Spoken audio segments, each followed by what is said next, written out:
Martin Torres, how you doing, bud? How you feeling? What's up, man? We back. It's great.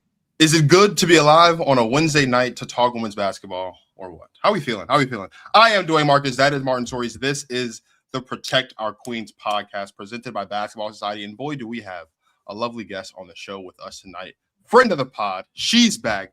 DJ Tricey Trice. I am going to invest in some air horns because I just feel like we can't have illustrious guests and not have some type of pomp and circumstance or something like that to go along with it after we drop the name. But it'll be a good one, bro. We're talking Unrivaled. Answering a big question. Could Unrivaled replace the WNBA? Interesting. That's spicy. We got the one-on-one coming up in Unrivaled. We got to get into that too. I'm very much invested in that. You know. Yes. We gonna find out some things in this one-on-one. Let a friend know who was a women's basketball fan that Protect Our Queens is live right now. Send the link to a friend. Women's basketball is booming. In case you didn't know, our wonderful guest, friend of the pod, who's going to be joining us in a couple minutes. She knows that as well as anyone. DJ Tricey from Revolt and the Post Up. It's gonna be a good night. It's gonna be a good night, just like always. Talking women's basketball, man. Yeah, it is. I gotta say, man, and I know we were talking about this a little bit before the show. We're making WWE references. I am committing. It's a little bit late. This is my New Year's resolution as of February 4th. WrestleMania 42 is 2.5 months away. I am committed to doing whatever I can to get Martin Torres to watch WrestleMania. Now, WrestleMania is 2 nights now, right? It's not like how it was back in Martin's day. What? 2 nights? A 2-night event? Okay, Saturday, Sunday, right? It's not like how it was when Martin was a kid. It was just on Sunday, right? It was great, right? You had Rock, Austin, all that good stuff, lovely, right? But hey, 2 nights. I need Martin to watch at least 1 night of WrestleMania. That is my commitment from now for the next month and a half. And you know what? I gotta say, I think I can do it.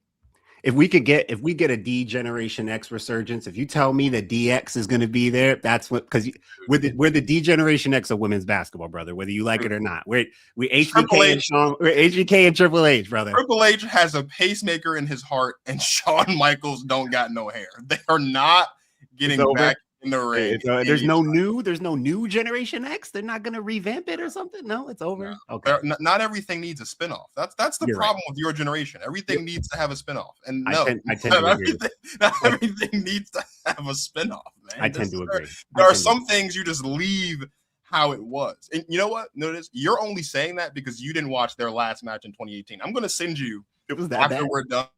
Match in Saudi Arabia. It was Triple H and Shawn Michaels versus Kane and Undertaker. It was an abysmal match. Kane's mask came off. Didn't Triple H get hurt? Didn't he get injured during that? I heard him talk about that. Terrible match. They should have left well enough alone, and they didn't. I'm going to send you that, and you let me know if you still want to see those two get back in the wrestling ring. It's just the music, man. It is. Do you remember the? I know we're Triple H and Shawn Michaels, but do you remember the New Age Outlaws promo that they did? The New Age Outlaws? I don't think so. No, really? I don't think I remember it. God, like that. No, come on, that's good stuff though. That's good. I do remember it being good. I don't remember I don't remember the melody like DX. Like DX is like not their theme song, like the thing that Road Dogg did when he got into the ring before. Of course. What? Come on, I know that. Don't get me started on that. I could do that all day.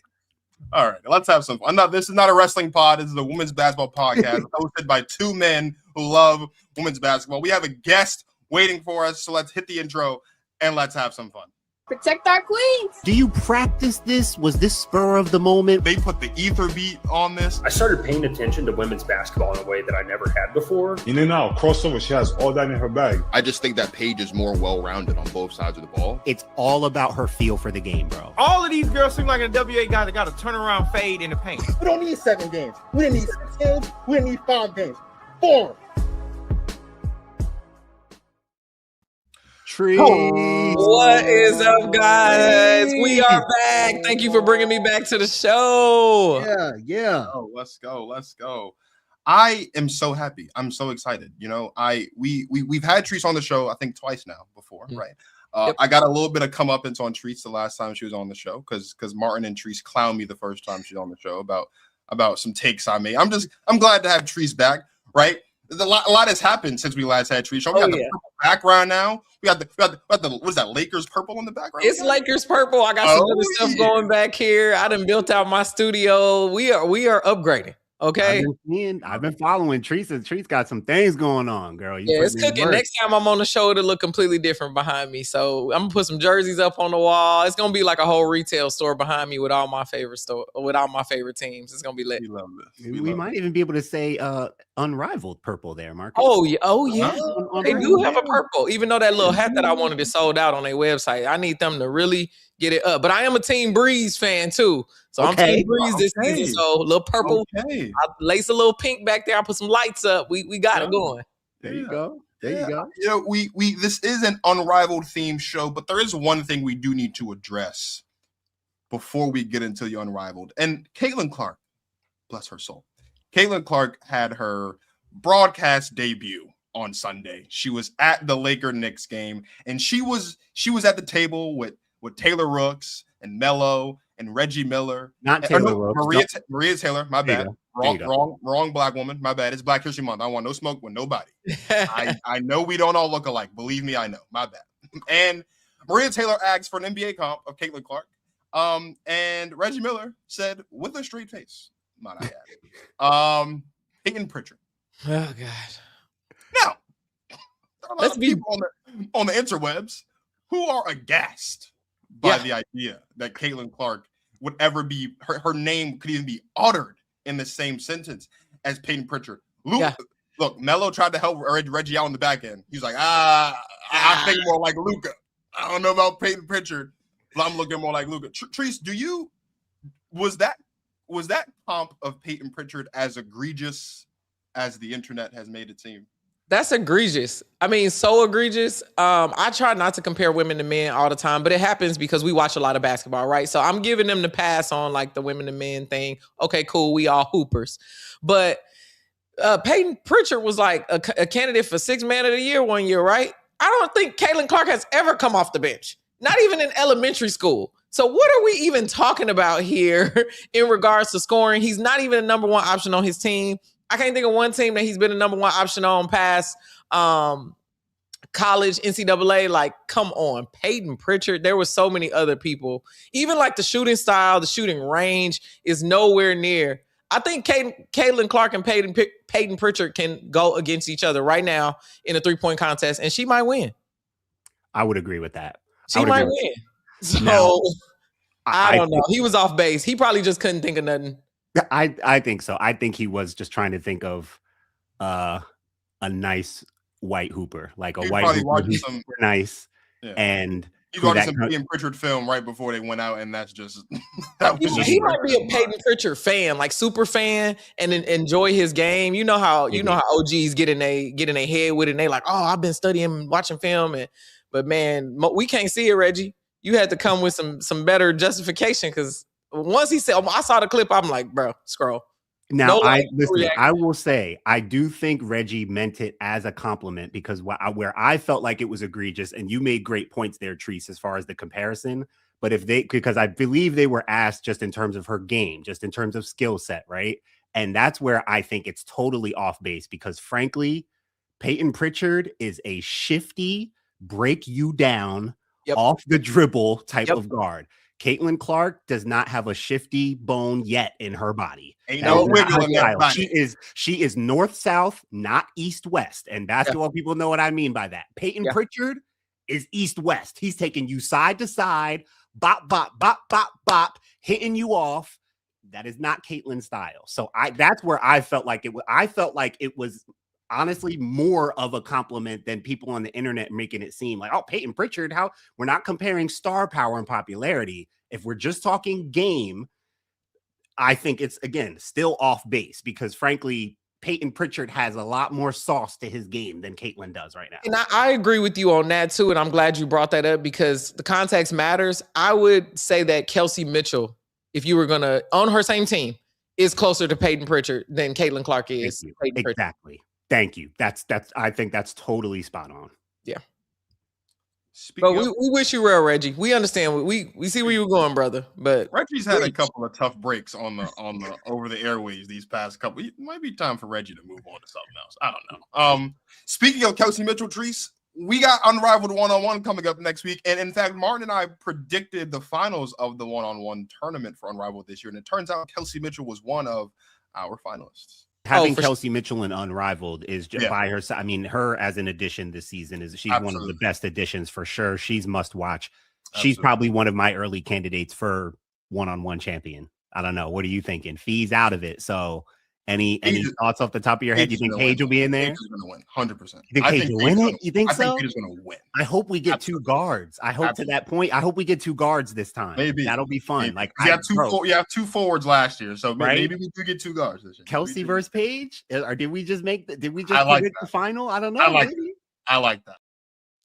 Marcus said Paige gonna win it. Trice. He said Paige is gonna win the thing. I think he's right, and I have spoke with him before. But I think he's right on that 1v1 game. And the reason I'm saying it is because Paige Beckers has shown us different parts of her game in Unrivaled. In that 1v1, they are fouling her like crazy because they can't figure out her timing. She is going into the paint. She is hitting threes contested with a little bump too. You know, people been fouling her and kind of she ain't been getting a lot of calls. So I hope it comes down to a Kelsey Mitchell, Paige Beckers, because that would be amazing. I don't want to see a forward win this year, even though who won last year? Leah Edwards. Fee won it last year. He won last year. In the final, Azure, right? Leah Edwards, right? Or Azure. Azure was in the Azure. Okay. My bad. I just remember Aaliyah Edwards breaking down Stewie. That was just one of the rounds. Blanked her. I mean, I was like, whoa. But Stewie's been getting exposed in Unrivaled this season, and for my opinion, she should be leading the Mist, and she's like, it's the Alicia Gray show over there. I don't even know why she's the captain.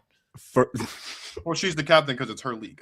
I get it, but excuse me, she don't even be scoring a lot of games until like the third quarter, to be honest. She don't really get hot to the end. You make a good point. She's not dominant like that. Mist was one of my sleeper teams coming in. I felt like Stewie just being more active this season. They picked up Alicia Gray. They've got Enrique off the bench, Veronica Burton. Like, I really liked what Mist had. So I feel like Stewie is kind of set up where she doesn't have to kind of do too much, right? Like, I think she kind of just plays it cool, picks her spots.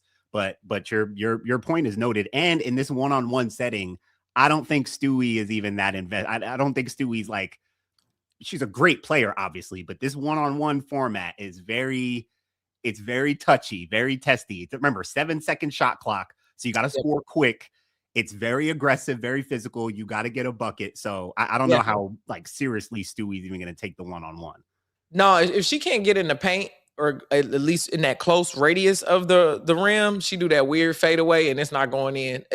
She's got to work on her game off the bounce in order to make waves here in the 1v1 format, because everybody's faster. The athleticism is turned up. There are a lot of larger players in there, 6 feet and up, so that you just can't use your height no more, as we can see with Brittany Griner on the vinyl, making waves and helping them. But that team ain't doing that well, and they got the tallest player in the league on their team. No wiggle for Stewie, Marcus. That's another one. No wiggle. You're gonna check that ball up at the 3-point line, and it's just me and you. I got 7 seconds. You got, everything can't be bully ball or just 2 dribbles and I shoot over you. No, you're gonna need to do some side to side. You're gonna need a little wiggling. You're gonna need a little Euro step something. And I don't know if she really got it in her like that. Just sheer will, to be quite honest. Some of these guards are getting shifty. Rakia has added so much to her game.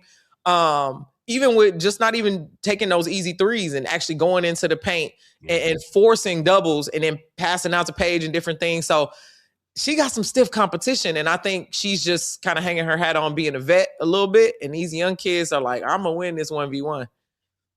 Which one of these pods do you think is going to be the toughest? We're going to show they released today the seeding after day 1 of fan voting. So, which I think is different from last year. Last year, I don't think we were able to do this, but this year, we're able to vote. We're able to basically seed the players 1 through 8 based upon our own voting. But which one of these pods do you think is the toughest? Ooh, that's a good question. I'm gonna say Pod C.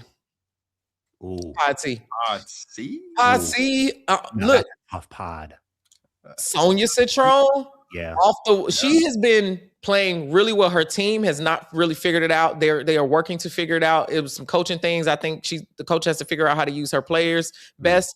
But Sonia Citron has been going off contested, and they haven't been winning those games, but she's been closing it out. And then you tell me Sanaya Rivers, she blocking things and playing defense both sides of the ball, so you don't really know where that's coming. Her scoring really hasn't been where it needs to be yet. But okay, Rickea Jackson, Ryan Howard on the 1v, they might shoot you off the 3-point line. You might not even have a chance to get close to the rim with them girls. And then Kalia Copper, Marina Mabry, she has been, I don't even know what Marina, what kind of vendetta she has against these people. But the Lunar Owls, I guess she's basically saying my team ain't gonna be good, so I'm just gonna be the star. I've never seen that game. I was speechless. Cookbook. Speechless. I've never seen her execute the way that she's been executing. And even with her crash outs, I mean, she's been keeping them to a minimum. If we watched her during the W season, so we know how crazy it can get. And then Alicia Gray, these are all good 1v1 players who can drive, who can also shoot, who can dribble, who can also play some defense as well. So I think Pod C. I love that. Even Ray Burrell in there, Trice. Like Ray, I didn't even see Ray. Yeah. God, yeah, she had a little tip dunk. She almost dunked that one game. I've seen Ray do that a couple times in the game, but she can get up there. Her vertical is. I didn't know that. She had a look. I don't think they qualified it as one because like her hand really wasn't really up there, but her body was up there where she wanted to make contact. She could have. Who would you be picking to come out of Pod C then, Trice? That's a hard question. I don't even know. But it's probably going to be. I would say Kalia Copper, but I just don't think she can close that deal. I think it's going to end up being somebody like a Sonia Citron or Rickea Jackson because they got the most to prove. They have the most to prove, so they probably going to give the most energy. And Rickea's athleticism. I mean, she's been talking smack and won. All of the things. Yeah. She's been executing for her team, so I think it's one of those two. And the lights might be too bright for Sonia, but I think Rickea, being her second year, she gonna want to show out. She Hollywood. I like that. Yeah. Martin, you know which pod I think is the toughest. I told you this last night. I think pod B is the toughest, just like from a strictly physicality standpoint. You got Brittany Sykes, Chelsea Gray, Jackie Young. I told Martin, I feel bad that Kate Martin is in this pod. I really do. I don't see a favorable matchup for Kate Martin at all. Not at all. God, Ages in this bracket. We know how Tiffany Hayes can get. Natasha, that is going to be the one. Like, I don't really like that they put all the bigs in the same pot. I don't like that because I would have liked to see some of these bigs go up against some of these guards earlier on. But that's fine, whatever. That pod B, those ones are going to be the most physical ones we see in the whole preliminary. Jackie give me Jackie Young versus Chelsea Gray first round. Actually, I don't know how it needs to happen. Just give that to me. Just give that to me, and I'll be good. This is insane. That's whoever comes out of Pod B is battle tested. To your point, for sure. You got to do with the recap. Brittany Sykes, people. Brittany Sykes. She is like she's coming for everything. Crazy. She's going crazy. She could guard you and she could score it. Trice, like Brittany Sykes, she's probably my sleeper out of that pod, but like the fact that you've got Tiffany Hayes, we know how Tiffany Hayes and Natasha Cloud are gonna prepare whoever comes out of that pod to win the whole thing. No. Those two, Tiffany Hayes and Natasha Cloud are gonna put you through the ringer in that pod. And I think maybe Natasha Cloud will want to get some get back because she didn't really score like that at home. And to be honest, she ain't really been hitting like I thought she was going to be leading, for her team. And even though she's coming off the bench, I think she can be a more effective scorer. She's been much more of a facilitator for her team. So I don't know. Same with Arike. Like I think that Unrivaled was made for Arike. Her style of basketball, she should be doing a lot better. I think she going to get obsessed with throwing up wild shots and then not playing no defense. That's just what I think is just going to happen. I don't wish that for her, but I think Paige Beckers is going to make it through that because she's got the most to prove. She haven't been getting no fouls called, and she's going to want to prove to them that, hey, I'm up here with you. And Jackie Young has been having some slow starts. Chelsea Gray and Brittany Sykes, you're right. You got me on that one. I don't got nothing to say about them. I think, I mean, you guys got me on this. I didn't mean to react to like when Marcus said Paige would win it. Like I didn't mean to react as if I don't think she can. Like I certainly think I was almost even just pleased to hear his conviction of like, yo, Paige is going to win this thing. And the more I've watched Paige and Unrivaled, Trice, you said it so well earlier. She's got every kind of shot. And you know, in between the mid range, she's got the leaner, the fader. She can get to the basket. She can hit the three. So Unrivaled's been really good for her and for us to see like how well she's been taking more bump, like you said, not even getting a whole lot of foul calls, but they come after her, and she's the main ball handler on Breeze. Like she's the one who has to come up, you know, whoever's pressuring for that game. Like I remember watching their first game against I think it was Hive, whoever Tiffany Hayes is on. Tiffany Hayes was on her full court in her chest, making things tough, and Paige played through it and played well through it. So in this one-on-one setting, her offensive ability is going to give her a real advantage. Now, in the final in this pod, I think it comes down to the three. I think is Paige, Chelsea Gray, and Brittany Sykes. Yeah, I think Brittany Sykes is gonna make it really tough on anybody. But I could see this coming down to Paige and Chelsea Gray. I'm scared for Brittany Sykes to have an off night. I'm so scared because if you think about it, she's been going crazy in all these games. I'm just afraid that when it get down to this 1v1, we have these expectations. She has these expectations. I'm scared for an off night. And same with Jackie Young. You know, she's having a slow start. She could come and sweep this whole thing. Same way. Like anybody could have a night. I think Paige has been consistently having nights, and even on the nights that she hasn't had nights, they've still been decent enough scoring. But there was a couple games where Jackie Young was a single digit. Yeah, I don't see Jackie Young as like a great one-on-one player. I don't think of her in that way. I think of her as more 5-on-5, more of like I don't know. Certain players I think really take pride in one-on-one. Just like I said about Stewie earlier, I don't think she cares that much. Jackie Young is another one. I don't know. I mean, listen, that $300,000 prize pool might create some incentive for somebody to be like, you know what? I'm gonna care about one-on-one for now. But just in general, like Jackie, I don't see her as like she's gonna make it tough. She can guard, we know that and stuff, but one-on-one is it's such a detail-oriented skill set game. And I don't know if that's where she absolutely thrives. Yeah. And also cardio. You know, I'm not saying Jackie Young be tired, but she hasn't really made me believe that she's giving it all she's got just yet. And maybe she's reserving it because her team, you know, you could kind of coast a little bit and just kind of put some drops in the bucket. But that 1v1 really exposes how bad you want it and how bad how good you can recover and play on the other side of the ball as well. Man, last year, that one-on-one trees, it was so physical. I was watching a couple of the rounds with my girlfriend, and she was like, yo, is this how, like, what is going on? Like, they were so physical, pulling each other to the ground, and it's one-on-one, bro. Like, it's a different game. Like, I will foul you. Like, you are not like, it's just me and you. I have no help. There's no backside. I'm not just going to let you, if you get by me, nope, come out down here. Like, you know, those ones get physical. Pod D, Marcus, what do you think? Are we just thinking Aaliyah Edwards just because of how well she played last year? No, I actually think Shakira Alston's coming out of Pod D. Oh, of course. You're one of your favorite players. That's a hometown. I like early Shakira too. It's a hometown fan. DMV Hooper. That's what that is. Right. DMV Hooper. No, but seriously, it's gonna come down to her and De'Erica. So in all seriousness, yes. I feel like De'Erica Hamby's gonna win that pot. Honestly, like I don't think there's a matchup in that pot. Again, just like I feel bad for Kate Martin, I feel really bad for Lee Yarou in this pot. I really do. Like I don't. I'm sorry. I hate to point them out like this. I just really feel bad. I feel bad for Rachel Banham in pot A. I just really do. I think maybe. I feel bad for Rachel Banham in this league. What is she doing here? Having an outer body experience watching Banham with the braids. She only scores 3 points every game. Have you noticed that? She scores her 3 points and goes sits on the bench and pretty much just hands out high fives and water bottles. It is insane to watch. And I feel bad because she is a great player. She's a great spot shooter, but nothing in this league. I think this isn't for her. This is Rachel Banham. No.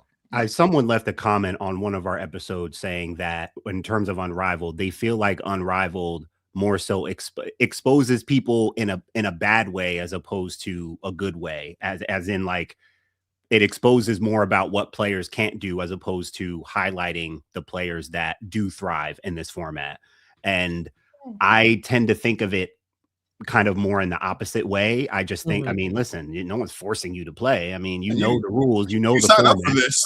You sign up for this, and look, it is a format where like the 3-on-3 thing and Unrivaled, like a lot of it turns into 1-on-1 and 2-on-2, right? Because it's like you get a 2-person game. Rarely there is backside help. There's only one other defender on the floor. So 2-man game a lot turns into layups and open looks and stuff. But a lot of it turns into 1-on-1 matchups. So I say it a lot when I talk about Unrivaled. Like you have to be able to go off the dribble, to shoot the ball, to hoop, to create a shot for yourself. That's why players like Paige look so good in there, right? Like the better you can create a shot for yourself, the better you're going to be, because there's not a whole lot of team basketball out there. It's a lot of individual matchups. Yeah, I was talking to Coach Nola Henry about this actually before the season started. And, she works in player development. She's helped develop Paige, Rakia, Cam Brink. So a lot of the young stars that are inside of there. She's been working with Kalia Copper. And the way that she explained it to me was the 3-on-3 format really is the foundation of basketball, because in 5-on-5, you can do a lot with the different coverages to kind of hide where you don't have proficiency, right? If somebody draws a double, you can go stand out, you can go run baseline, you can slash to the basket, you can do all these things. But 3-on-3 is ISO. Okay. Rarely is a team going to expose themselves and double like they do with Paige. They will double depending on who's on the floor, but any player is a threat. Everybody on the floor is a threat as soon as the ball is checked in. So I can't follow the ideology of like it's exposing what they do not so well. Too bad. This is the highest level of basketball. This is literally going in with a fine-tooth comb. And why Kate Martin said, I started working on my cardio, because she noticed when she started missing and when they weren't winning, she was tired. Right? So as a player, you get to come meet yourself and face yourself against the best women, and it's faster. It's fast-paced. The court is shorter. You got all these things working against you, but we want to see how proficient you are in the other parts of basketball. Whereas 5-on-5, you might not touch the ball for 2 or 3 possessions. In Unrivaled, they are swinging that ball, and you got to do it fast, and you got to come up with a plan, and you got to be efficient. All these missed layups, oh my God, the missed layups kill me. Yeah. It's a lot. So 3-on-3 leads to 5-on-5. It builds the foundation so you can do the things and you can play into a 5-on-5 system and be an effective player and help your teammates in those ways. Yeah, that's well said. You can't hide out there, man. You cannot hide. And that's why I love it, because it feels like I get to really watch players' skill sets and what they're doing, what they're working on, how they're operating. So that's why I love it. So right now we've got our first returns on who are the seeding. So Kelsey Plum and Kelsey Mitchell are the 1 and 2 in Pod A. Paige and Chelsea Gray are the 1 and 2 in Pod B. Alicia Gray and Marina Mabry. I will say I do think Marina Mabry is 2 off the strength of that 47-point game for Pod C. And then Pod D, it's Brianna Stewart and De'Erica Hamby, as it should be. Interesting. Based on fan voting, I'm not surprised Stewie got number 1. For sure. I really do strongly believe Marina Mabry is the 2nd in that pod, just off the strength of her dropping 47 in Philly. Well, I mean, maybe, but she's also been cooking before that too. So she has, but like I would not. So I told you how I ranked that pod. You didn't like how I ranked that pod. That's fine. I told you how I ranked that pod. Marina Mabry wasn't even in the top 4 when I ranked that pod, because I'm thinking about like 1-on-1 players. Like I don't think Marina Mabry is a better 1-on-1 basketball player than Ka. Who I put? I put Ka ahead of her. I put Ryan Howard ahead of her. I put Rakia Jackson ahead of her. I told you I put Sonia Citron ahead of her too, and you like raised your eyebrow at me. Like, that's fine, whatever. But Marina Mabry's like 5th or 6th when I ranked that pod, because I just don't.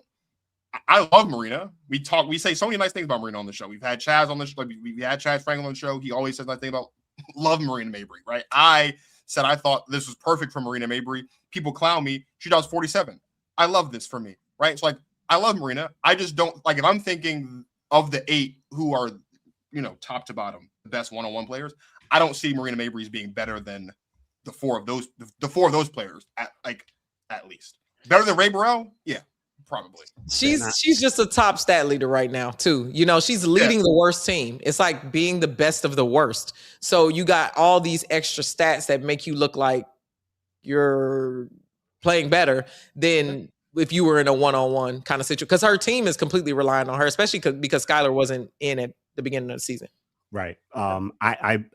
Marina Mabry is a cookbook, and in a one-on-one format, you have to be a cookbook. I'm sorry. So like the only way lamented about the fact you have to be able to play on both sides of the ball. I was about to say the only reason I could get with your argument is if you're saying, you know, as a one-on-one player, Kalia Copper, stronger defender than Marina Mabry, probably could give her issues, right? I don't know if I can get all. I love Sonia Citron. I don't know if I can get with that. I love Rakia Jackson. You know, defensively, again, she's a better defender. Obviously, she could probably give Marina problems. You still got to score that ball, man. Not that Rakia can't. I mean, Rakia can score the ball. I'm saying Marina Mabry's the type to go on a 6-0 run, 7-0 run, no matter who's guarding her. Like she has. I won't call it irrational because she is obviously of that mold and she's like that. But when you're a player who has rational confidence, but then you can take it to irrational she's that type. Like she will, bro. I'm just telling you, bro. It's more than just a 47-point game. She will go on a 6-0 run, and the game's to 11. So do them like. Let's also add a little bit of context for Rakia Jackson and Marina Mabry. These are two women who grew up playing against their brothers. I regularly talk to Rakia about how she used to play in the snow against her brothers. And they used to rough her up. They weren't giving it to her easy. So it's like, I don't think we've saw a lot of what can come out, because when you grow up playing against your competitive brothers who gonna dunk on you and do all of these things, you know, you learn some things that you can pull out in a 1v1 matchup. So I'm just excited to see it. I do think Marina might be a better 1v1 player, but from what we saw right now, I'm with you. I don't think she's one of the top 1v1s. That's well said, though. That does give me different perspective and thinking about how Rakia is going to approach this one-on-one. Hannah's the same way, Marcus. She grew up playing against her brothers in the backyard, and that's you see how she gives it up. I bet. Yeah, you can't trust her. She's a thief. I wanted to say too, my sleeper in Pod D for the bigs. I do want to see what Malunga does. I don't, offensively, she's still putting it together. She's not as sharp. I think, being able to shoot the ball is very important in one-on-one, and she doesn't do too much off the dribble. So I don't know how, but her athleticism, just her sheer athleticism, especially defensively, like those ladies are going to have a hard time scoring on Malunga one-on-one. Yeah. And if she finds any kind of rhythm athletically, she could make her way at least to the final in that pod, I think. Might be one of my worst takes ever. I don't think she got it.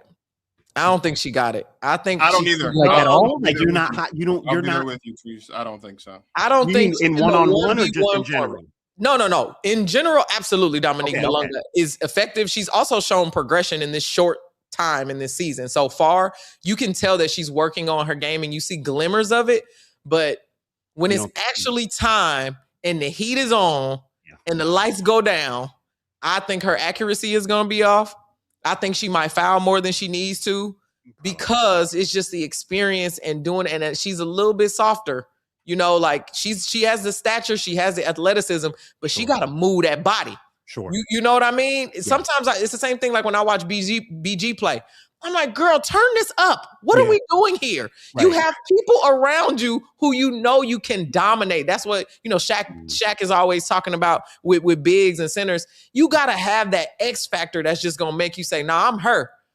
And go ahead and just execute. I don't know if she got it with the execution yet. Not Dominique Malunga this year. Next year, quite possibly, because she's going to be growing. But I don't think her first WNBA season gave her the tools that she needed to be her just yet in that 1v1. Fair. That's fair. I don't think Dom Malunga wins her first round matchup unless she dunks 11 times. So you don't even know what she's playing yet. I don't care, man. What's she playing? Dom Leroux is going to beat her. She's playing Dom Malunga's not going to be the number one ranked player in her pod. And Leroux is going to be the last for sure. You see who's in the pod, bro. No, I mean she's gonna be the last. You see who's in the pod. Dom Malunga ain't gonna be number one. So no, she's so no one else. She can't beat anyone else. I'm with Treese. I don't think so. I think. Okay, maybe not. No one else. Let me go back to no. No, keep looking at it again. Like, actually, no. I just looked at it. No one else. I watched Aaliyah Edwards blank Stewie. We say Stewie don't care, but Stewie is still more offensively gifted than Dom Malunga is, and she's a vet. So, like, she can still use her body and do things to Dom that Dom just hasn't seen before, right? We know what Alyssa Thomas brings to the table. No matter how big, how small you are, how long or short you are, like, she gonna put that shoulder in your chest, and Dom gonna have to just eat that. And you're not moving Alyssa Thomas like it's nothing. You're just not doing that, right? Now, I think maybe against someone like an Aaliyah Edwards, like a Shakira Austin, I think she might have a bit more of a chance just because those are also two young players. But again, we watch Aaliyah Edwards too. I think she could take Aaliyah Boston. I do. I one-on-one. I don't think she could take Aaliyah Boston because I watched Aaliyah Boston to hold her own against Asia Wilson and look really good in the playoffs. And I think if Aaliyah Boston can look that's fine. But if Aaliyah Boston can bang bodies with Asia Wilson, Aaliyah Boston can bang bodies in a one-on-one game with Dom Malunga. That's what I think. The only reason I think Aaliyah Edwards would win that is, I'm sorry, Aaliyah Boston would win that is because her footwork. Her footwork. She's so shifty. Once she get the ball and she get that pivot foot down, I think Dom is gonna be left watching. Up and under. She gonna be jumping under, over Euro step. Dom is just gonna be chasing her around. Because she's got the basketball fundamentals down. She plays some of the cleanest in the paint basketball in the WNBA and even in Unrivaled. Her execution, I'm just always floored. That's a good point. Now, she's going to be, unless Aaliyah throws too many bows and gets offensive fouls called. So that's what I was going to say against her. That's what I was going to say. Aaliyah's elbows could get her in trouble. She is. Now, I would be intrigued by a Dom Malunga Shakira Austin matchup just because they are similarly built. You know what I mean? They're about the same. So like that would be interesting. But I would still give the edge to Shakira Austin there because Shakira Austin can put the ball on the floor and make some shakes. You know what I mean? Again, nothing against Dom. I just think even in a pod with all bigs, like her best chance to get at least one. Again, unless we just see a version of Dom Malunga in this one-on-one that like we just haven't seen yet because of the which is very possible. But unless we see that. Based on who's in this pod, not even from like a strictly like, even if you take away the fact that like the Seattle Storm season or rookie year wasn't all that great, like Tree said, because she has still gotten better over the course of this year. It's just these players specifically. You've got vets, you've got bigs and forwards who can handle the ball like they are a guard and who are offensively gifted enough to do things to Dom Malunga that Dom Malunga just quite frankly doesn't have enough reps and enough experience to know how to counteract. And her footwork offensively and defensively just isn't there yet, I don't think, to like keep up with them. That's really she's traveled a fair amount of times too. She be traveling. Offensively, I think she's putting a lot together. I think defensively, she can give any of them problems, honestly. I do think you're right. Her discipline is she's gonna have to stay on the floor against like an Aaliyah Boston who does a lot of up fakes and stuff. And Shakira Austin is more polished. She can put on the floor. Dom Malunga can stay with any of those ladies, any of them. It'll come down to like her discipline. And you guys make good points about her experience and all that. So I think that's fair. She's still my dark horse though. She's still my sleeper. We are team Dom. I love her game. I want to see it progress. She misses too many layups close to the basket. That's just honestly, that is the killer for me. I watch a lot of those Breeze games. I'm like, come on, use the backboard. Sister, please use the backboard. She's still coming along. It's still, We're going to take a quick break. When we come back, we're going to ask the $1 million question. Could Unrivaled replace the WNBA? Shout out to Basketball Society Protect Our Queens podcast, man. I want to talk about our female collegiate athletes. They don't get enough love, but we're going to give them the love here, okay? Flau'jae Johnson. Have you heard her music? This goes! I don't know if we're going to get in trouble for that copyright, stuff like that, but that's a vibe. That's just the beat. If they don't make it in the Final Four, she gonna be on somebody's stage rapping, okay? I've been seeing her on commercials and everything. I think she got like a tax practice or something like that with her finances or something. This is great. Flau'jae out here. The music go, and she got a couple joints. Gone, never home. Gone, never home. I love it. I am a big fan. Hey, Flau'jae's gonna be Unrivaled too. Yep. Yup. Right. Yeah. This is a game for her. This kind of basketball, I want to see her play. Yeah. I hate that Haley Van Lith wasn't in here. I think she should have took Bantam's spot. Ooh, that would have been great for her. Oh yeah, great call. It would have been more exciting. For sure. That would have been great for her. So as we know, right, the WNBA season is supposed to start in 3 months. However, we don't have a CBA signed yet. Despite that, we're still getting schedules, and apparently preseason games are being scheduled, but we don't have a CBA. Apparently, the Players Association and league officials met in New York on Monday, and according to Nneka Ogwumike, who's the president of the Players Association, the league came to that meeting without a proposal in response to the last proposal that the WNBPA set forth. So the ball is obviously still in the league's court. There's been a lot of discourse, obviously, about, won't we have a WNBA season in 2026? But it seems like, especially after the success of Philly, of the Unrivaled experience in Philly on the 30th, that now more than ever, people are starting to question whether or not Unrivaled could replace the WNBA at least this summer. Treese, floor is yours. Do you think Unrivaled could replace the WNBA? I'm going to say no. And not because I don't think that it could. I think this summer it could, because the WNBA obviously is not reading the room. Kathy has been voted off the island. And every little girl, every woman who's watching this knows what it's like when all of the girls at school turn on you. She is not reading the room. She's getting voted off the island here. She lied about what she said. Now she's got, Caitlin Clark and everybody mad at her. Also, coming to a meeting and having no agenda is like a woman's worst nightmare. Okay? You're wasting these people's time, and they literally don't think that they will do it. So it's going to end up the players locking out just for the heck of it, because they think that they're bluffing. Okay? I said this earlier this year. I got to find my first clip where I said it. I said we were headed into a lockout. I know for certain these players are not playing at this time, which is important because they're at the pinnacle. You got Caitlin Clark, you got Paige Beckers, all these people. This is the best time to put your foot down and say, no, we need something better. So I don't think it will replace it. What I actually think is going to happen, and y'all probably getting the hottest take on this, I'm hoping I'm right. The WNBA is going to pay a stupid tax.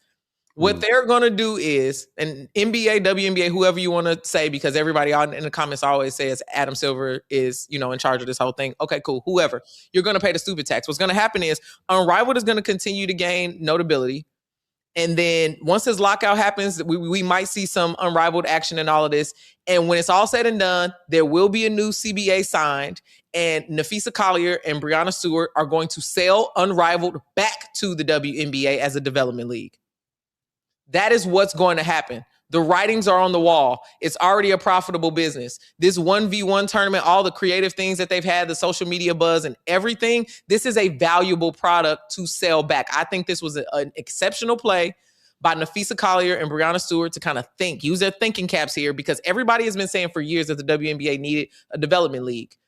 They've been working with the WNBA to try to fix all the businesses and show them that it's been, what's been going wrong. Now they've created this actual product that proves that the WNBA is just bad at business.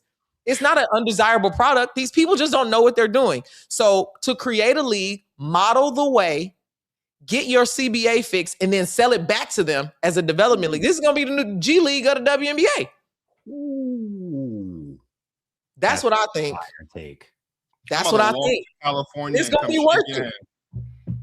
Honestly, now these women have done the work. Imagine this. These black women have been, but not just black women, all women, but specifically black women have been complaining about the treatment and everything over the years, right? So you have to create something. Imagine your job being so bad that you have to create a company to show them how to do it. And then your company break down and you say, hey, I got the thing that'll fix it. Sign this new agreement. Agree to my terms, because I obviously know what I'm doing in this side. You get your thing back, going with your company that you work for. And then you just say, hey, this thing that I built is worth millions. We've got all these sponsorships sold in. Some of our sponsors are even wanting to invest in the WNBA long-term, because Unrivaled season is short. Right. So now the WNBA can double their season. We always talk about how short the WNBA season is. Now we can start earlier in the year. double that time. You don't even have to have a longer season for the actual WNBA. You can just run your development league and maybe have some of your star players come down, call ups, kind of Drew League style things, right? And you've got two valuable products. They're actually doing the WNBA a service by creating a competitive product that's now growing in value. So that's just the way I see it. Little business school up in there, sponsorships kind of style. But the WNBA has fumbled the bag so long that the players have had an opportunity to create a product that works. I don't think the players want to not play in the WNBA. We don't want to not see the players in the WNBA, of course. We want to see a 5-on-5 product. But you fumble so long, but while we wait, we're also going to create something that's going to benefit women's basketball in the long term. That's just what I believe. First of all, I think that's a great idea. And I think wouldn't be surprised if that happens. I was telling Martin yesterday, my little conspiracy theory, and this is not because I think it, not like to lean into the conflict of interest thing or anything like that.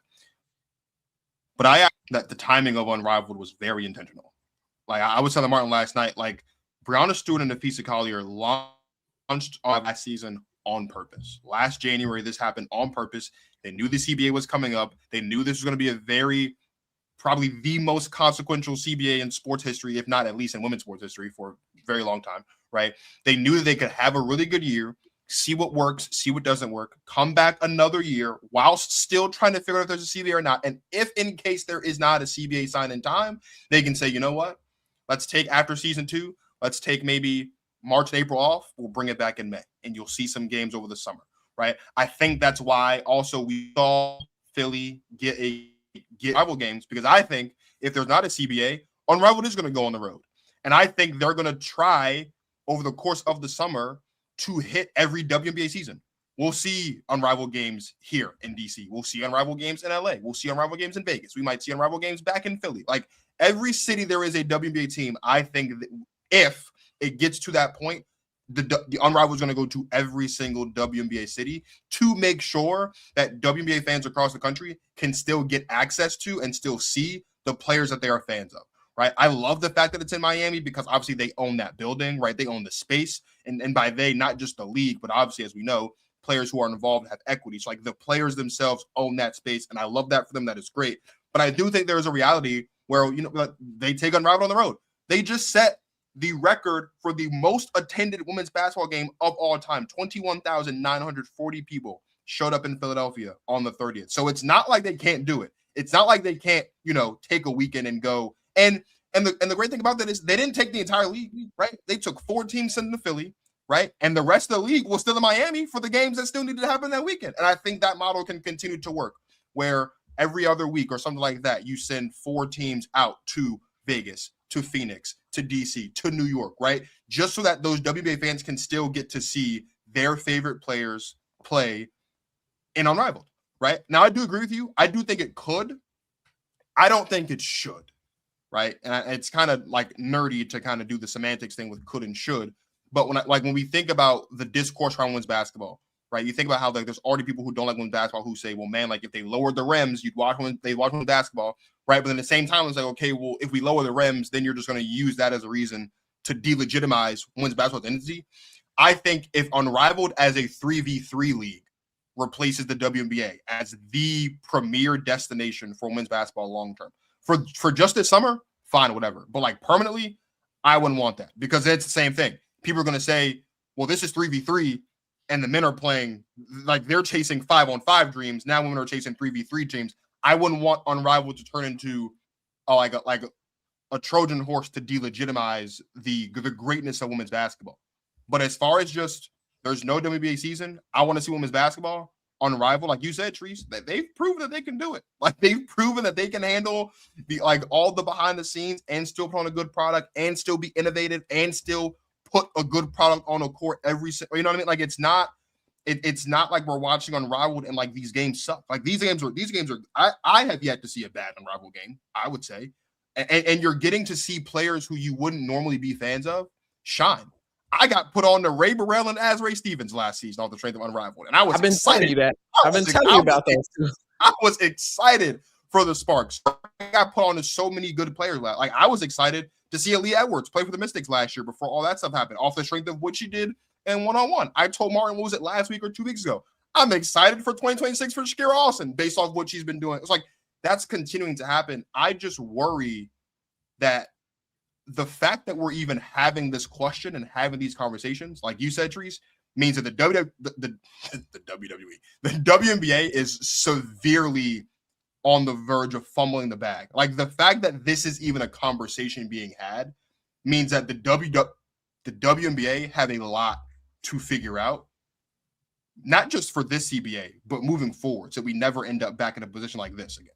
Yeah, and if I can just expound a little bit and just talk about some of the things you talked about, because a lot of people online are saying that this is a conflict of interest. I don't believe Unrivaled is a conflict of interest for the WNBA. First of all, 3 versus 3 basketball is an Olympic sport, so is 5-on-5. Okay, true. Let's just stop the madness. It's a different product. The world recognizes it's a different product. Unrivaled is in the off season, in the off season of WNBA, so they're just honestly creating a product so people don't have to go to China and play basketball. Okay.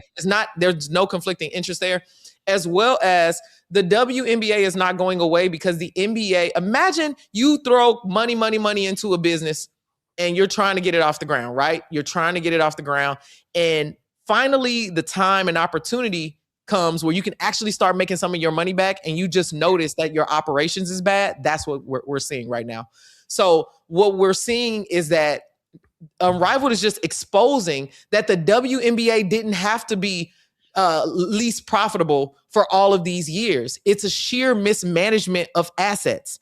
Like they are literally bad at business. They have not figured these things out. And then they come to the negotiation table with the same bad business practices, offering, the WNBA app as a feature and All-Star tickets as a feature of the new CBA. Why would these players care about that? They're asking you for money and you're giving them a pizza party. That's literally a bad business practice that if it was in any other vertical of business, we would be laughing about it. So I think that this is a really great lesson for the NBA, WNBA together to say, hey, maybe we have been thinking about this league in the wrong ways. Maybe we don't know how to market it. Maybe we could have been expanded. Now we're finding out there were expansion offers and Kathy's been gatekeeping them. Yeah. You want to move the Connecticut Sun to the Comets? That makes no sense when there were investors in the Rockets. We had people with money already who wanted to bring back the all-time most winning WNBA franchise. And you're trying to convince me that that money wasn't good money. And we need to move the Connecticut Sun from Connecticut. Well, there are people in Boston who want it, and they could be playing at TD Arena. That's bad. That makes no sense. So I think we're just now seeing how bad the people in leadership are. And there just needs to be changes that are made because there's no way the NBA has given all this money to subsidize this project, this new league, this thing, and now they're going to walk away. There's no reality in which the WNBA is going to go away with the amount of money, funds, and resources that have been given already. Yeah, you guys both said it really well in that Unrivaled has put a lot more pressure on them. That the timing, as you put it, Marcus, the timing of Unrivaled being a thing, and they're only in their second season, but it's been so successful. And now that they're in the heart of CBA negotiations, showing the league how they could be doing. I mean, it's literally a blueprint, a partial blueprint of like, here's what you could be doing with marketing your players, with paying your players. The average salary on Unrivaled is $200,000. That is far beyond the average salary in the WNBA. Like they are crushing the WNBA in almost every metric. So your initial take, Treese, I think is a great take, and it should be an idea that's on the board for somebody who's making decisions over there, because I have even said for a while that, I mean, shame on the WNBA for not more actively partnering with Unrivaled in some capacity. I mean, if it's a totally separate league and entity, and I don't know if that was discussed or attempted at some level, but the WNBA it feels like they're not even part of Unrivaled. They don't even, not that they don't acknowledge it, but they're not around. Their logo isn't on the court, isn't around. It's a totally separate thing. So I'm also with Marcus on if we're getting close enough to not having a season and there's a lockout, I think there may be already conversations happening and maybe should be within Unrivaled, because I think it could replace the W this summer. If based on all the things they're doing so well, and of course you got travel, you got things to put together. So I'm sure that's a lot more work to have to get ready for that possibility. But it seems like they are prepared to make things happen. Like you said, Marcus, maybe take a couple months off, come back in May or in June, just make it like a summer thing. I mean, they seem to have what they need to potentially replace as a placeholder the WNBA if they aren't gonna tighten up and get this thing done. So there's an actual season this summer. And they actually can. Sorry, I didn't mean to cut you off there, but they actually can add expansion teams very quickly. So if the WNBA doesn't happen, they can just add 4 expansion teams, add more girls from the W, and it's easy, right? And I want to quote Kathy Engelbert, because she said that the players should be on their hands and knees thanking her for that media deal that she got them. I would like to conversely say that she should be on her hands and knees thanking Nafisa Collier and Breonna Stewart for fixing her business. Like, she should pay them a consulting fee. Because whatever they had shaken, whatever deals and all these media things like they had worked out, obviously aren't working enough to be able to pay the people who are playing. Got all these media deal, all this money. Where's the money, Kathy? Where's the money at? She's trying to give them, a parent room. She's trying to give them a room to watch their kids, which should have already been a thing. I was looking through some of these things. I'm like, okay, we're giving family rooms if you got kids. Like, okay, that should already be a thing. You got non-parent maternity leave. That should already be a thing. I can go get a girl pregnant tomorrow and I get paternity leave. And I don't understand. That's a thing. Most jobs have it now. Yeah, I don't understand why that wasn't already a thing. I will tell you, man, I was looking through that graphic that came up, like I'm just like, why are some of these things not already things that are happening? Like, why are we negotiating for these things? I was scrolling on Instagram and a clip of cats that popped up, and she said that the WNBA essentially is almost turning into like a laughing stock right now in the world of sports because of the CBA negotiations. Now, I did make a joke and said, well, Sophie, you kind of already. And I don't want to hear anything from Sophie. Yeah, I did kind of say you kind of by yourself already are like, but in a lot of ways, like when stuff like this comes out, where like you're negotiating for things that you like, seems like, you know what I mean? Like at bare minimum, like we're gonna start applauding fish for swimming and dogs for barking. Like these are things that should just be a given. You know what I mean? It is insane. I do want to go back to what you were saying, Martin, because you were talking about how like take a couple months off. Number one, I saw Natasha Cloud, I thought over this last week in like an interview or something, a clip of her saying that's already kind of been in discussion, is like how they can kind of do that. And it made me think, you've got this, like, imagine we talk about like saving the business. We talk about like showing them how to do it. One thing that I know, and I know this from personal experience because Martin and I talked about this when we went to the draft last year, about how like it felt like the promotion for the WNBA draft last year didn't match what it was in 2024. Can you imagine the conversations because think about this, right? Unrivaled has a class of college basketball players right now. Yeah. Who are on Flaugier. They're locked in.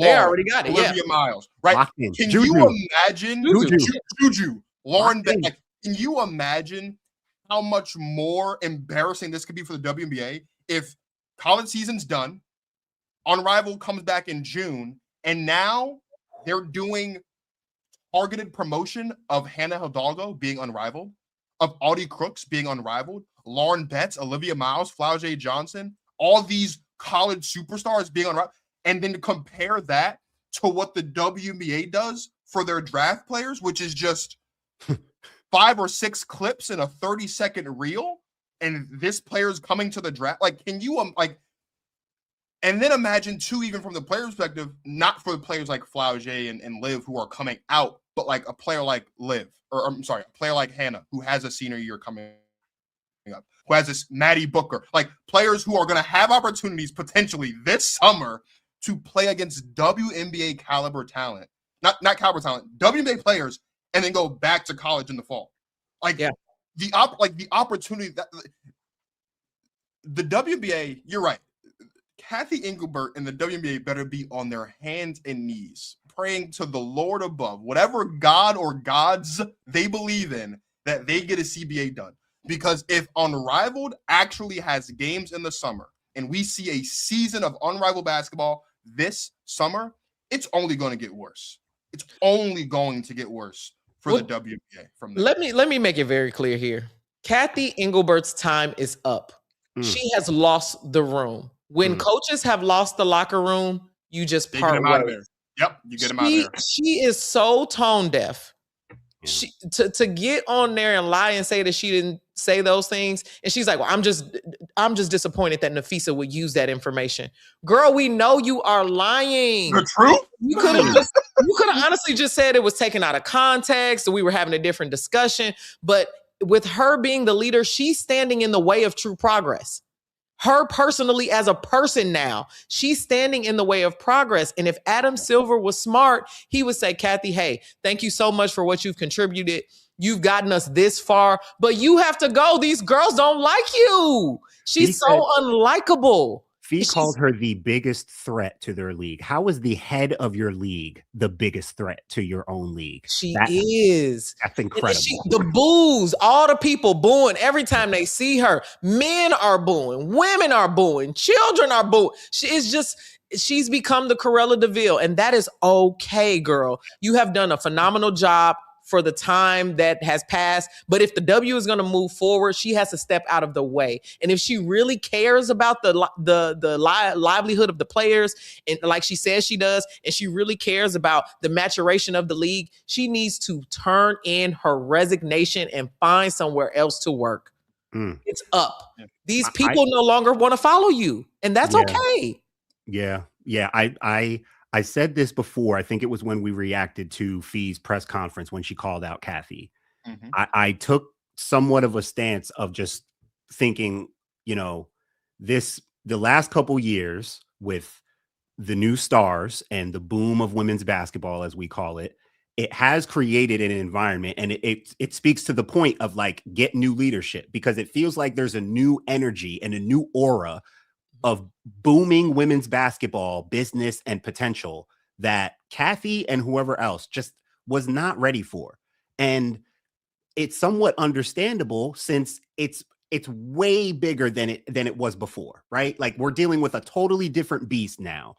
You should probably bring in a different beast to handle that beast, right? There's new business opportunities, there's new energies, there's new fans, right? So like, that's where it feels like they are missing the mark on capitalizing on this. And another quick point I wanted to make, because I have said in the CBA negotiations, I think Fee and NECA and all of them are very upfront about who their bargaining chips are. And by bargaining chips, I mean Caitlin Clark, I mean Paige Beckers, I mean Angel Reese. Yeah. They are fully aware that a lot of this new hype and energy and business and potential is coming from these new stars that have come in and taken their popularity to another level. But it's like, hey, they're part of our league. Like, if we can't separate them we're all part of this same league. We were here before they got here. So now it's their chance to be like, yo, you see how things are so popping right now? Yeah. Like, that's us. Like, they're us too. You can't treat them differently than us. They're part of our league. Yeah. So I even think about, and I'm not trying to make this a thing. I'm just saying, if Caitlin Clark was part of Unrivaled, it would only put more pressure on. That's all I'm going to say. That's my only point. If she's not going to do it, and she's not going to, but I'm saying, if they tried, they were trying, if they got her, they had Angel last year, and that's big too. But if Caitlin was in there, they got Paige this year, that's big. So that's probably enough. I'm just saying, the ultimate bargaining chip to make Unrivaled really make them look bad was if they landed Caitlin in there and they're like, look at us now. And if there's not a WNBA season, there's a chance we see all three of them in there this summer. Well, there you go. And that maybe I don't think Caitlin's ever going to ride the Unrivaled train. She's not an activist, and that's okay. She's gonna dribble, and she's gonna want to have opportunity. She's not gonna want to rock the boat. And I would want to see an Asia Wilson in there, but you know what? The level and caliber that Asia Wilson is at, she deserves time off. She want to be I don't even want to see Asia and Unrivaled. She does too. She dominates the league too much, too consistently. Too much to even be doing it. You're good, sis. You're good. You don't want her to win more things than Unrivaled. Yeah, and she's got the money. You know what I mean? She's got the deals. She's got the things. Like Sabrina Ionescu sitting it out. Angel Reese is sitting it out. She just recently said she missed Unrivaled. So we'll see if she comes back. That was an interesting clip that I saw too. She's like, maybe I'll come back. And it's like, girl, back where? Season almost over. What you mean? Right. You got something happening? Like, it was that kind of clip. But I think that some players aren't going to do it, and that's cool. But Kathy needs to stop underestimating these women. Nneka Ogwumike is a Stanford-educated woman. You came to a meeting with a Stanford grad with no agenda? Not a proposal? Come on. Come on, man. Come on. This meeting could have been an email. Seriously. That's that's the energy you get. And here's the thing. And I told Martin, I said, y'all came to the meeting without a proposal, and then y'all talked for 3 hours? About what? About what? What we talking about? You ain't had nothing on pen and paper. What we talking about? I would have LeBron walked right out of there, grabbed my bag, what we and doing, just man? Catch y'all on the next one. We don't got no proposal. What suitcase at? Let me get up out of here. Come on. So I just think it's really Kathy. It's really, like you said, that energy of it. And we just need somebody who has been battle tested with large brands, growing large scale businesses. Preferably someone who has league experience. You know, they always so happy to pull men over. And I'm not saying a man should be the commissioner. Let me clarify that. But what I'm saying is, you widen the pool and find someone who can be active about the player safety, who can level with the players, who can care about who can get the players behind them. Yeah. Because she has abandoned, she's forgot that part. She's leading with fear. And we're going to do it because I said we're going to do it. And that's very old school. And these women do not care.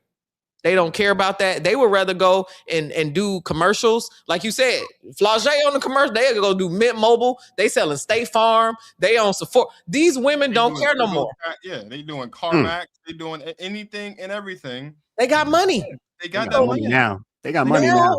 They want more money. Are you shocked? And my thing too is the WNBA should be embarrassed that they didn't even have the money at this point. They should be sitting there like, what did we do wrong? Yeah. That over this time, the salary has stayed so stagnant that now the whole world, y'all ain't even really adjusted y'all wages for inflation. What are you talking about? A family room in the WNBA app. That we don't care nothing about that app. Yeah. Why don't the players get the app already for free? And by the way, the app, free or not, it don't even work the way it's supposed to.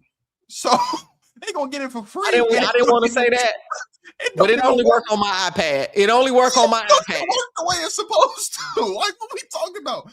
I just pulled up this thing. I just wanted to, and Martin and I are gonna do like an entire show on this stuff. But I just wanted to there's some things on here that you would think should already be a part of a CBA, like just like non-charters, right? There's something on here about new team staffing requirements for physicians and trainers and strength and conditioning coaches and physical therapists and access to nutritionists. Like, I think about when Dewana Bonner arrived in Indiana, right? And they had like her name up on the thing and a picture, and they had like and she was like, I've been in the league all this time, and I didn't even know that this was a thing that teams did. She had to get her own meals. I didn't know, like, you know what I mean? Like they have, again, they've got the non-birthing parent leave policy, which I have that, and I'm a teacher. I don't understand. Like, there's just so many stuff in here that's like, this should have already been included, and it shouldn't be something that we're fighting back and forth on. The last thing I'll say on this is I severely hope that,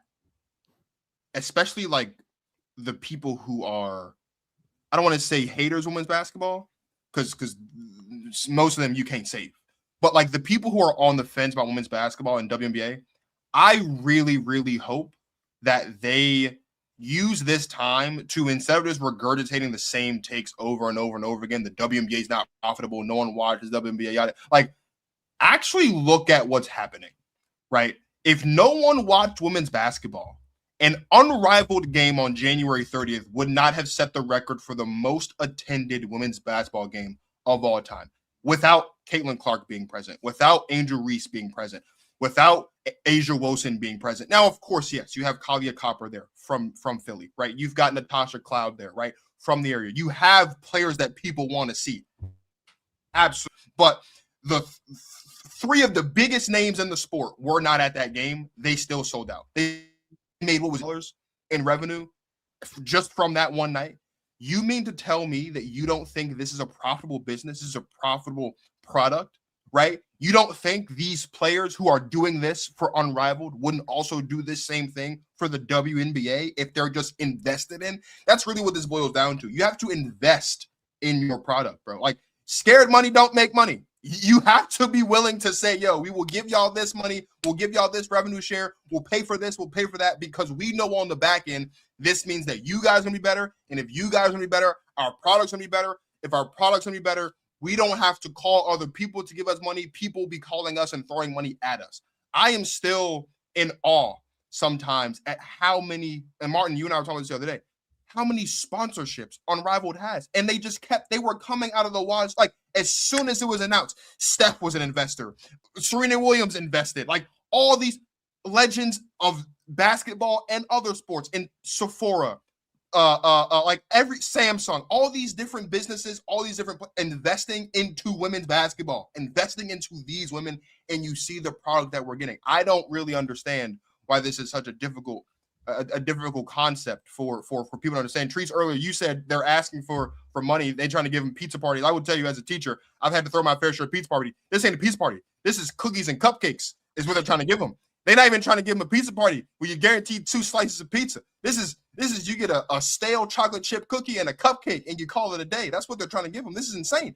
At some point, the WNBA has to come to their senses. Kathy Engelbert needs to come to this. And maybe you're right. Like, maybe we're not putting enough of this on Adam Silver to be like, yo, bro, you at some point, you as like the head honcho, you need to make a call here. Like, you need to make the decision to either intervene on behalf of the WNBA and say, I'm going to do this, or find somebody to replace Kathy Engelbert who's going to do. I don't think I told you this, Martin. When I was in Jersey for the Coretta Scott King Classic, Kathy shows up for the second game, and I posted on Threads. I was like, oh, look, Kathy Engelbert's here. Ha ha ha. And I got like just instant replies, and people like, she has a CBA to be working on. She does not need to be in New Jersey watching the future of the WNBA. She needs to be worrying about the press. Like, and you have to laugh because like that's such a crazy thing to say, but also like this is true. This is how people feel every time Kathy Engelbert's name comes up. It's never like, oh, love Kathy. It's always she need to tighten up. She need to get herself together because we got to see. I'd said that when Fee went on her rant. I'm like, no one's coming out saying, guys, Kathy's not that bad. I actually love her. No one came to her defense. No one has come out saying, guys, you know, Kathy's all right. We're being too. No one has come out to say that. Yeah. Nobody. And to be honest, Adam Silver is probably not going to intervene because he's pretty much training her to be Adam Jr. And the fault in that is men and women are different in nature. You know, you have to treat the leagues different. And Kathy has forgotten that part. You know, women want a certain level of nurture, want a certain level of, look at how long the WNBA has ran without the money. Yeah. Women still been doing it for the love of the game. I don't think men would have stuck around this long. Okay. To be honest. And, you know, I just think her personally, at some point, she has to put her foot down and be like, all right, Adam, we need to do this and be a girl's girl. We want you to be a girl's girl. And I just don't think she has the capabilities of doing that. She's been in corporate America too long. She is completely too bullish for the job. We need somebody else. And to add to your argument of people saying, you know, nobody wants to watch women's basketball. A lot of people in my comments are like, well, 3-on-3 sucks. This sucks. Oh, whatever. Ask Ice Cube how he's feeling about them selling out in Philly. With the big three. He got the big three. Okay, he been traveling around. He can't get none of these big players and all of these. He is, and no shade to Ice Cube. Love it. Love what you doing, brother. He can't get people who just retired from the NBA to come play in the big three. Nope. They have got the top players, and then men and women and business people all alike to invest in this. You know why? Because in marketing, women buy things.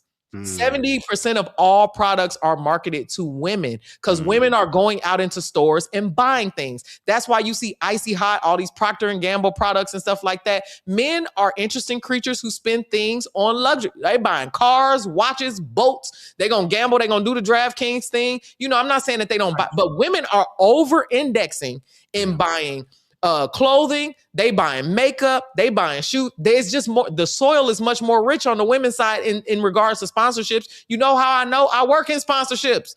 This is what I do every single day for a living and have done that. So aside from podcasting, I actually work in sponsorships in podcasting. So, the two are here.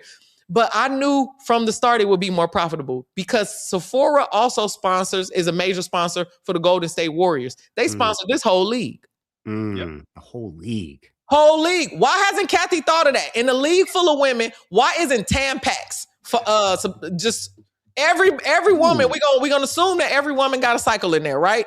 Why don't we see menstrual product? Just things women are automatically buying. Pampers. It's not like women are playing the game or anything. I mean, I don't know. It's been right in front of our faces the whole time, and the players are now smart enough to be like, okay, wait a minute. Yeah. There are people out there with money who have products that are directly linked to our lifestyle. Why aren't we getting money from these people? And then they went out and got the money from all those people. They went out and did it. Icy Hot is a layup. Samsung with the phone, I don't know how. I'm sure women are out running the cell phone bill, talking on the phone, doing the thing. And that's why Samsung is like, all right, well, let's just get in there. They're going to buy a phone. They're going to upgrade. They're going to do the thing. Sephora, it makes sense. State Farm, Miller Lite, Sprite, Cheez-It. Xfinity, women be shopping. Women be shopping. Ask any man in the country. A woman, I don't care if the woman is their mama, their auntie, their daughter, their girlfriend or wife. Women be shopping. They got their money and they are out there in the world spending it. And the fact that the WNBA couldn't put 2 and 2 together with the case study means that those people are bad at business. That's okay. Just get some new people who can do business. Go off, Trees. That is so well said. The last thing I said on the commentary, she was like, we're showing them right now how to run a business, so they can just take notes from us because we're showing them how to do it. Yeah, and then the last thing I'll say is that part of why Protect Our Queens even exists is the fact that because this is the problem is that the crux of it is that it's women versus men. They don't have any problem paying these men, Anthony Edwards and Anthony Davis and whoever, millions of dollars. Multi-million-dollar. And we complain about James Harden and how he don't show up in the playoffs. And guess what? Max contract, $50 million, $80 million. And the only reason is because they're men. And the only reason these women haven't been paid is because they're women. That's really the only reason. They play the same sport. They play the same game. And you hear from, these haters and stuff and people who are just uneducated and naive trying to talk about the difference between these women are playing the game at the same high level that the men are. They're the best at it in the world. And that's part of why Protect Our Queens exists, because for us, it's not even I know for me, it's not women's basketball. I just love basketball. Right. I don't care if it's a 2-year-old or 12-year-old, trans person playing. I don't care. It's basketball to me. I don't care, so if it's played at a high level, it's worth watching. It's fun to watch. It's worth investing in. And this is the highest level for the women. That's what's so disgusting about it for me is that is really that's what it is at the crux is that we don't think the women are worth as much as the men in this sport. And it makes no sense. And we've got Kawhi Leonard taking money under the table and sitting out games. And then after Pablo Torre blows the story up, now he playing for real. Now he playing everybody. Now he doing the thing. He's been playing since then, hadn't he, Trees? He's been playing since then. And he's been playing real good. And playing well. He's been playing real good, too. You can look at the stats. I'm not even making it. We keep talking about the Clipper curse. I'm right here in LA. Nobody cares about the Clippers. They got that big, beautiful stadium. It's one of the best stadiums I've been in. And you got this man taking money under the table and sitting there jaded and just whatever. I don't care. And then all of a sudden he start cooking once you find out that these deals are going on. Adam Silver can't find out. Maybe he know about it. He don't care about it. You know what I mean? But the women are out here playing, putting their bodies on the line, going overseas and play. Women are working 2 times as harder. And they having babies. Cheyenne Parker Tyus coming right back. De'Erica Hamby, all these women, they having babies, still doing it, taking less and complaining, but not even complaining as loud as they complaining right now. And now they complaining and wearing shirts that say, pay us what you owe us, and everybody's upset. Mediocre men playing no defense. And you want to tell me that's a better product? Free throws, 3-pointers just being jacked up because Steph Curry, everybody want to be Steph now. They don't want to develop that game or God forbid they get better. No, they don't care into the playoffs. I suggested that they shrink the season, just like Kyrie said. I'm like, hey, 82 games is insane. Nobody cares until after the All-Star break. They said, you just don't have attention span. You don't, everybody, all the best players are sitting out, load management, right? They get to sit and chill and be on vacation and get max contracts, and these women are playing half the season and can't get a fraction of the money. Yeah. Not even making money off their jersey sales. Time's up. It's ridiculous. Let's knock that off.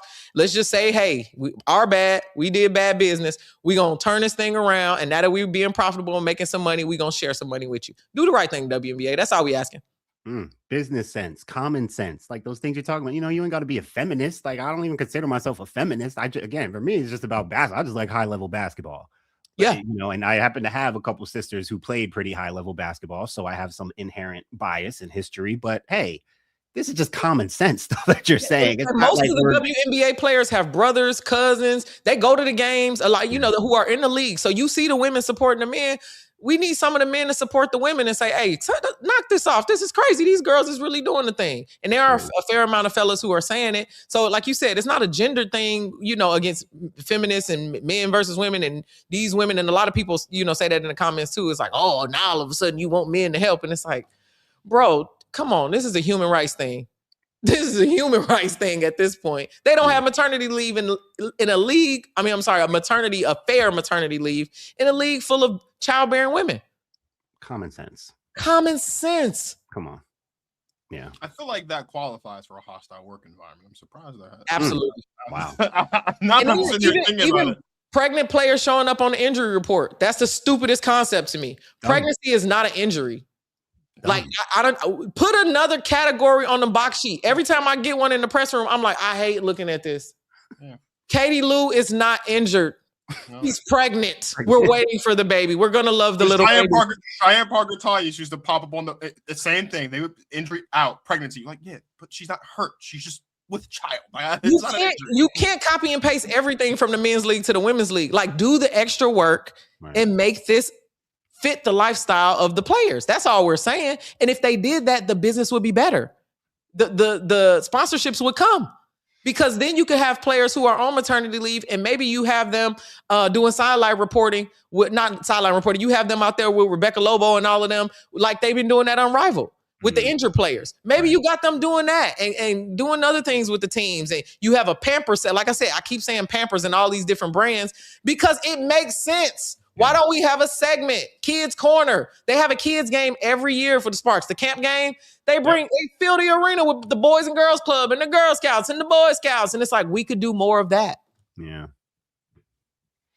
As I always say, the world is bereft of forward thinkers, and it seems like a large chunk of them are running the WNBA, which is not a good thing for the state of women's basketball because it is booming. So yeah, we'll see. We'll see how this goes. It is always a pleasure to have our friend, DJ Tricey Trice, on the show. So please make sure you are tapped in with her and all things related to women's basketball. She doesn't just do women's basketball; she does basketball too. She's a Raiders fan. Raiders fan. I just stepped in the NFL. I'm about to start doing NASCAR. I'm all sports. I just want to. I want to see people compete. Accident. She run her mouth about sports. That's what she do. That's what she do. So if you want to see her do that, you go see her do that. As always, for my guy, the founder of Basketball Society, Martin Sories, I am Marcus of the Protect Our Queens podcast. Signing off. Thank you for watching. And as always, pay them what you owe them. Y'all have a good night.